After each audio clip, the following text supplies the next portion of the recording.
ایک دفعہ کا ذکر ہے کہ کسی باغ کے ایک گھنے درخت پر ایک فاختہ نے اپنا گھونسلہ بنایا ہوا تھا، جس میں وہ دن بھر اپنے بچوں کے ساتھ رہتی تھی اور ان کو دانا دن کا بھی چگاتی تھی۔ وہ بہت خوش تھی کیونکہ اب ان بچوں کے بال اور پر بھی نکلنے لگے تھے۔ ایک روز فاختہ کو اس کے بچوں نے بڑی پریشانی کے عالم میں یہ بتایا، ماں، ایسا لگ رہا ہے کہ ہمارا گھونسلہ برباد ہونے والا ہے۔ آج اس باغ کا مالک اپنے بیٹے کے ساتھ یہاں آیا تھا اور اس سے کہہ رہا تھا کہ اب پھل توڑنے کا زمانہ آ گیا ہے۔ کل میں اپنے دوستوں کو ساتھ لاؤں گا اور ان کی مدد سے اس درخت کے پھل توڑوں گا۔ میرے بازو میں تکلیف ہے، اس لیے یہ کام تنہا نہیں کر سکتا۔ مجھے اپنے دوستوں کی مدد کی ضرورت ہوگی۔ یہ سن کر فاختہ نے بچوں کو تسلی دیتے ہوئے کہا، فکر مت کرو، وہ کل اپنے دوست کے ساتھ نہ یہاں آئے گا اور نہ ہی پھل توڑے گا۔ اور پھر واقعی ایسا ہی ہوا۔ باغ کا مالک نہ خود آیا اور نہ اس کا دوست وہاں پہنچا۔ اسی طرح کئی روز گزر گئے تو ایک روز وہ پھر باغ میں آیا۔ اس وقت بھی فاختہ اپنے بچوں کے پاس نہیں تھی۔ اس نے درخت کے نیچے کھڑے ہو کر کہا، میرے دوستوں نے اپنا وعدہ پورا نہیں کیا، اس لیے میں یہاں سے پھل نہیں توڑ سکا، مگر کل میں یہ کام ضرور کر ڈالوں گا کیونکہ اس بار انہوں نے آنے کا پکا وعدہ کیا ہے۔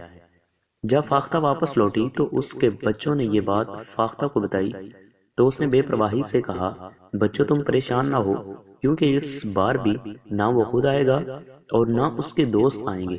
غرض اسی طرح یہ دن بھی گزر گیا اور فاختہ کے کہنے کے مطابق نہ باغ کا مالک وہاں آیا اور نہ ہی اس کا کوئی دوست۔ فاختہ کے بچے اب کچھ زیادہ ہی مطمئن ہو گئے تھے۔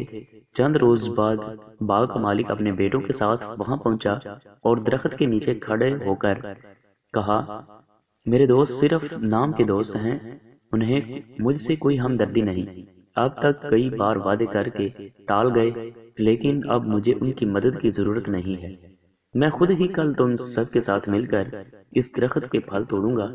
ویسے بھی مجھے دوسروں پر بھروسہ کرنے کی بجائے اپنے آپ پر بھروسہ کرنا چاہیے، اسی میں بہتری ہے۔ جب فاختہ نے یہ بات سنی تو وہ پریشانی کے عالم میں بولی، بچوں، اب ہمیں فوری طور پر یہاں سے جانا ہوگا۔ جب تک باغ کا مالک دوسروں پر بھروسہ کر رہا تھا اس کا کام نہیں ہو رہا تھا، مگر آج اس نے خود پر بھروسہ کرتے ہوئے خود ہی پھل توڑنے کا ارادہ کیا ہے تو وہ ضرور کامیاب ہو جائے گا۔ اس لیے اب ہمیں یہاں سے جانا ہی ہوگا۔ پھر وہ اپنے بچوں کو ساتھ لے کر وہاں سے پرواز کر گئی۔ آنے والی ویڈیو تک کے لیے اجازت دیجیے۔ اللہ حافظ۔